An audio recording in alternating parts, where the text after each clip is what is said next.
Hey guys, welcome back. In today's video, we're going to show you Roblox error code 403 authentication failed. Are you looking for a quick guide on how to fix Roblox error code 403? Well, this video is free, so stay tuned.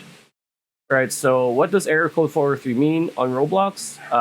It's actually going on with error 403. Basically, there is an error related to permissions. So there are a few things that might cause the problem, but most common issues are related to your VPN, a corrupt Roblox cache, a DNS server issue, or an actual problem with the Roblox server. So first things first, is Roblox currently down? You gotta check that. And if Roblox is not down, well, you need to fix. You need to disable your VPN. So to fix this, open your settings menu, choose the network and internet from the left sidebar, choose VPN, and then disable any active VPNs on the list. In most cases, your VPN software will have installed a quick setting icon that you'll find in the right part of the Windows taskbar.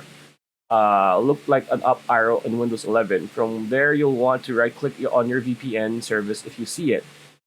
So as you can see here, it's like this. VPN is off. If it's on, turn it off, right? And then disable your antivirus program. So if you're running an antivirus program, you know how to disable it. And those are the two main ways to fix this.